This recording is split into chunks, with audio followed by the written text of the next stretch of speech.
नमस्कार, BRG news room में आप सभी का स्वागत है। दोपहर के 3 बजे तक की खबरों में क्या रहा देखेंगे इस बुलेटिन में। देश भर में कोरोना वैक्सीनेशन का आंकड़ा 125 करोड़ को पार कर चुका है और आने वाले वक्त में देश में 100% वैक्सीनेशन पूर्ण करने की कोशिश की जा रही है, जिसके लिए भाजपा की ओर से हर घर दस्तक नाम के कार्यक्रम को भी शुरू करवाया गया है। इस कार्यक्रम के तहत भाजपा के कार्यकर घर घर जाकर लोगों ने वैक्सीन के दोनों डोज लिए हैं या नहीं, इसकी जांच कर रहे हैं। ऐसे में आज राज्य मंत्री मनीषाबेन वकील की ओर से हर घर दस्तक कार्यक्रम के तहत हरनी वारसिया रिंग रोड पर मौजूद कई सोसाइटियों में घर घर जाकर सभी लोगों ने वैक्सीनेशन के दोनों डोज लिए हैं या नहीं, इसकी जांच की और साथ ही आने वाले वक्त में भाजपा के कार्यकर बचे हुए सभी इलाकों में घर घर जाकर ये जांच करेंगे, ऐसा भी उनकी ओर से बताया गया।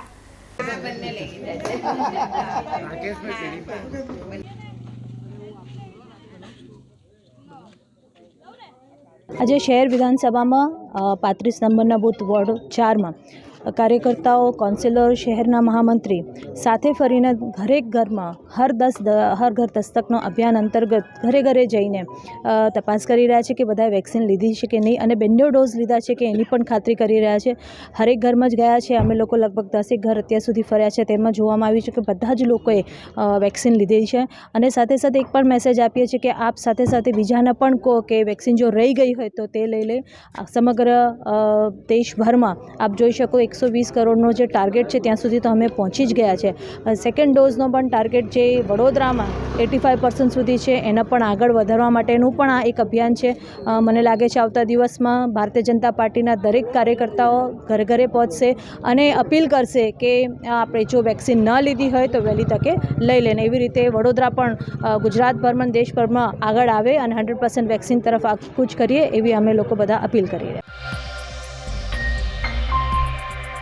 शहर की सबसे बड़ी एसएसजी अस्पताल में HIV एड्स के इलाज और मार्गदर्शन के लिए एक सेंटर चलाया जाता है। दरअसल एसएसजी अस्पताल में integrated counselling and testing centre HIV AIDS के लिए चलता है।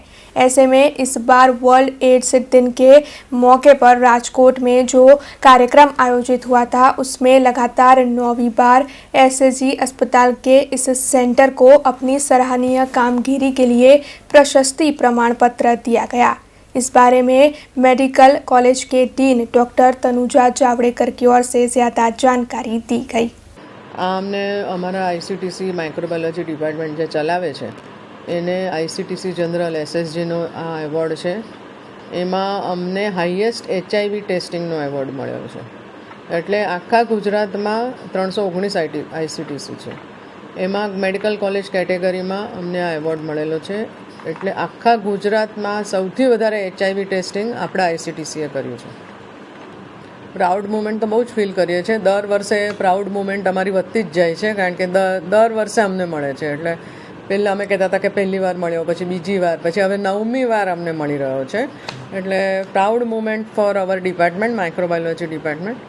અને આ આપણે ICTC તો 319 એવી છે, પણ જે મેડિકલ કોલેજ કેટેગરીની ICTC છે જે માઇક્રોબાયોલોજી ડિપાર્ટમેન્ટ ચલાવે છે, એનામાં આપણને એવોર્ડ મળ્યો છે હાઈએસ્ટ HIV ટેસ્ટિંગનું। HIVની જે ટેસ્ટિંગ થાય છે એ આખા ગુજરાતમાં આપણા ICTCમાં સૌથી વધારે થાય છે, એનો એવોર્ડ મળેલો છે। એ અમને મળ્યો છે Gujarat state ads control society તરફથી।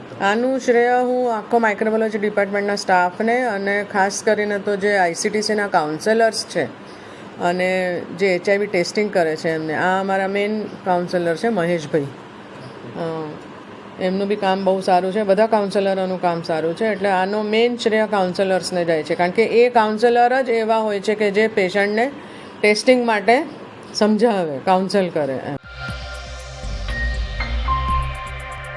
बीते कई वक्त से सरकारी डॉक्टर्स की ओर से 7वें पगार पंच के लाभ और वेतन में बढ़ोतरी की मांग की जा रही है। हालांकि सरकार की ओर से अभी तक इन सभी सरकारी डॉक्टर्स की मांगों का स्वीकार नहीं किया गया है।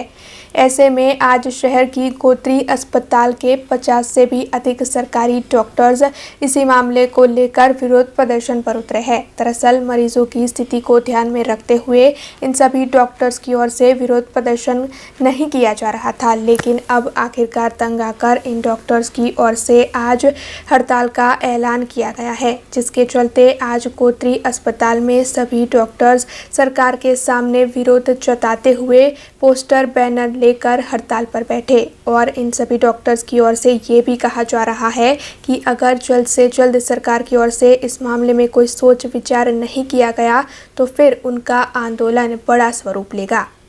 આપણે સરકાર સામે પહેલાં પણ આ ડિમાન્ડ્સ બધું કર્યું છે।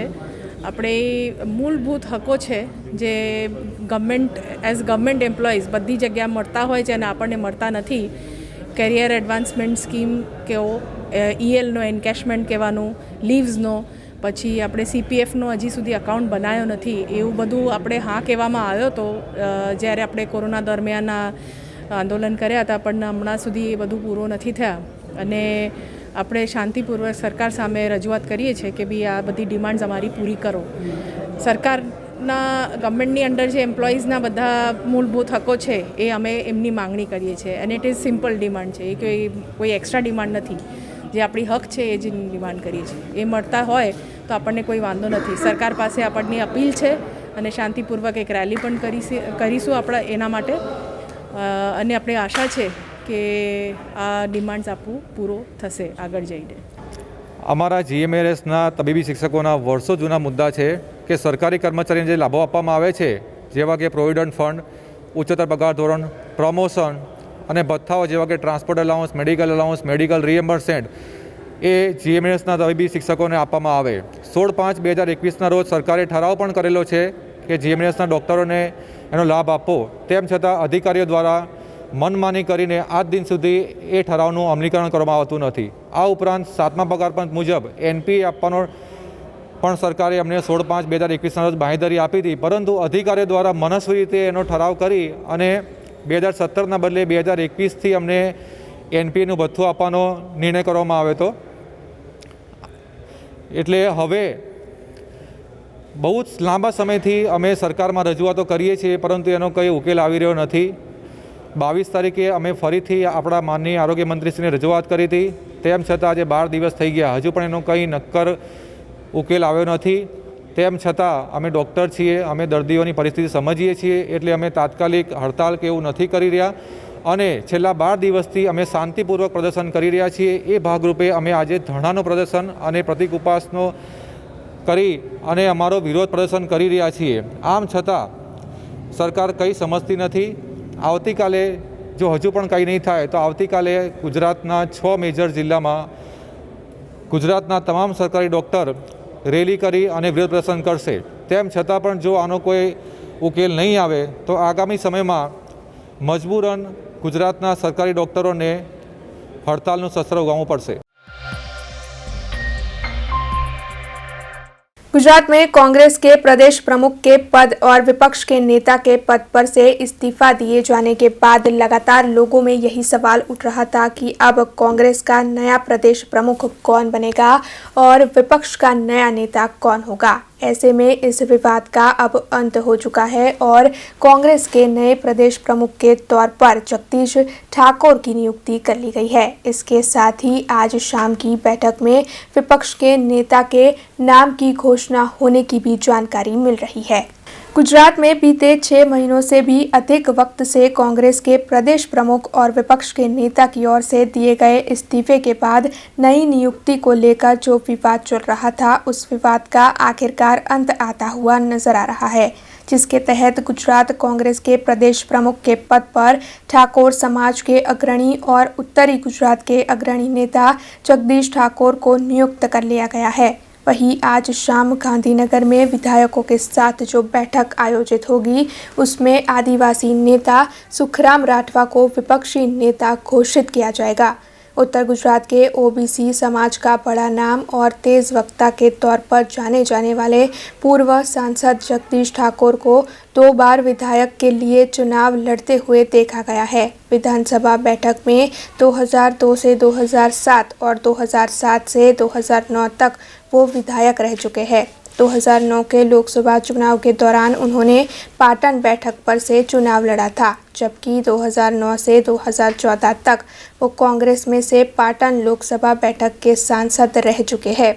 ऐसे में गुजरात कांग्रेस के नए प्रमुख के मामले में प्रभारी रघु शर्मा से लेकर राहुल गांधी तक बैठकें आयोजित की गई थी और आखिरकार अंत में कांग्रेस ने जगदीश ठाकुर को नए प्रमुख के तौर पर नियुक्त किया।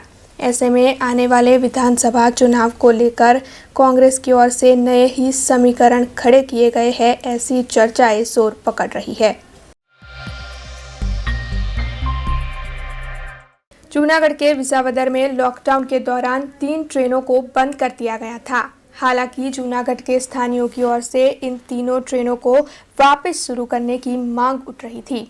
ऐसे में चैम्बर ऑफ कॉमर्स की अगुवाई में सभी की ओर से प्रतीक धरना भी आयोजित किया गया था और इस प्रतीक धरना की असर जैसे रेलवे प्रशासन पर हुई हो, इस तरीके से अब जूनागढ़ से देलवाड़ा ट्रेन को वापस शुरू करने का फैसला ले लिया गया है। हालांकि अब भी 2 ट्रेनों को शुरू करने का फैसला रेलवे प्रशासन ने नहीं लिया है। ऐसे में अब स्थानीय ऐसी आस जता रहे हैं कि जल्द ही ये दोनों ट्रेनें भी फिर से शुरू कर दी जाएगी। ये खबर राजकोट से सामने आई है, जहां पर महानगर पालिका की ड्रेनेज शाखा की एक बड़ी लापरवाही सामने आई है। दरअसल वहां पर मवड़ी चौकड़ी निकट जो पुल मौजूद है, उसके पास एक गटर का ढक्कन महानगर पालिका की ओर से खुला रखा गया था, जिसमें एक कार फंस गई और कार को काफी नुकसान हुआ। हालांकि इस गटर के ढक्कन के खुले रह जाने की वजह से कोई बड़ा हादसा भी हो सकता था। ऐसे में जिससे ही इस बात की जानकारी महानगर पालिका को हुई, तुरंत ही उनकी ओर से गटर के ढक्कन को बंद करवाने की और कार को निकालने की कार्रवाई को शुरू करवा दिया गया। लेकिन अगर इसकी वजह से कोई बड़ा हादसा हो जाता तो फिर जिम्मेदार कौन होता, ये सवाल लोगों के मन में उठ रहा है।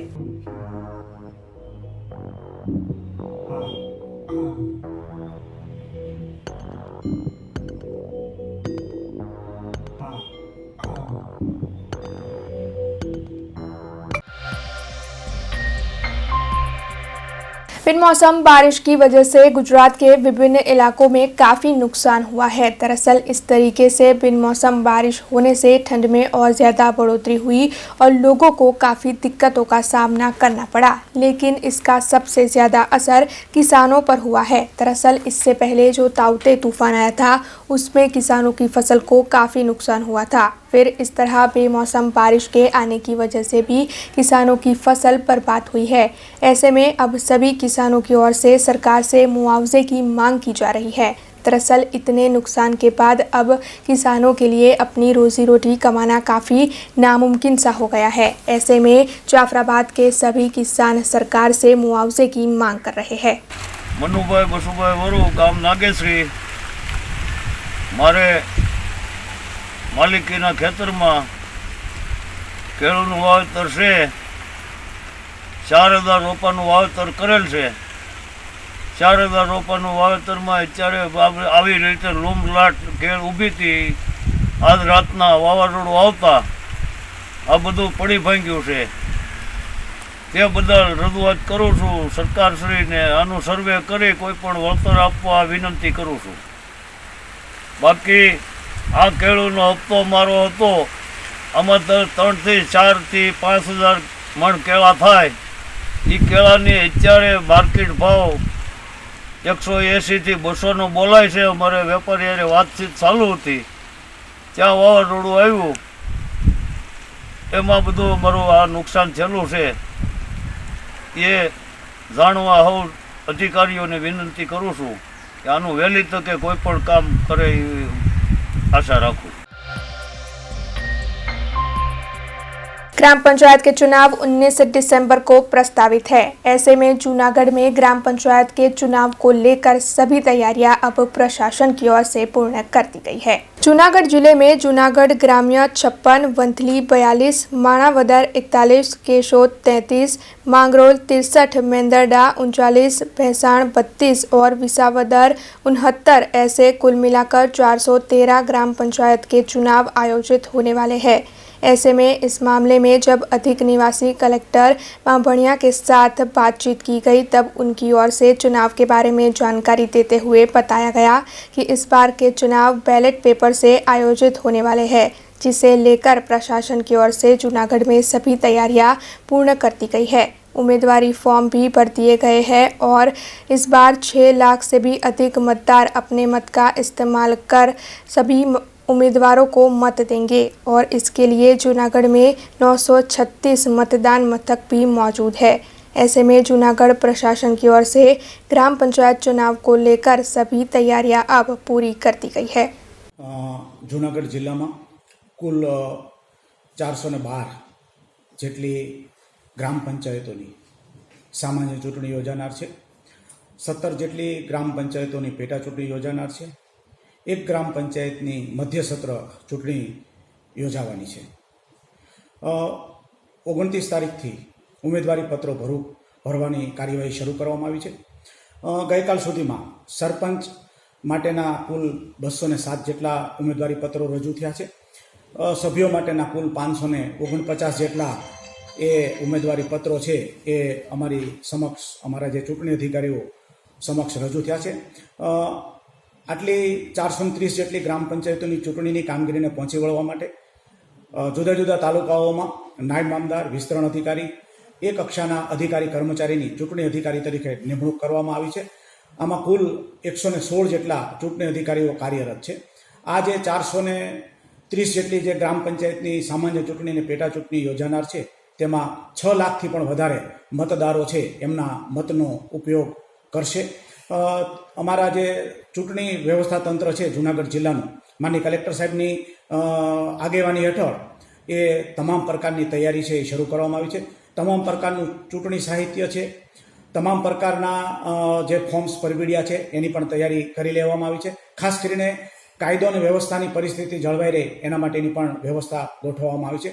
કુલ 936 જેટલા મતદાન મથકોનો આમાં ઉપયોગ થનાર છે અને એના માટે પોલિંગ સ્ટાફની યાદીઓ તૈયાર થઈ ગઈ છે અને એને તાલીમ આપવામાં આવશે। આ જે ચૂંટણી છે એ ચૂંટણી બેલેટ પેપર એટલે કે મતપત્રોથી યોજાનાર છે અને સમગ્ર વહીવટીતંત્ર છે એ ચૂંટણી વ્યવસ્થામાં રોકાયેલું છે અને એ અંગેની તૈયારી કરી રહ્યું છે। अब खबरों से लगातार अपडेट रहना हुआ आसान। BRG न्यूज आपके मोबाइल स्क्रीन पर। आज ही BRG न्यूज की mobile app Google play store और ऐप स्टोर से डाउनलोड करें और खबरों से लगातार जुड़े रहें।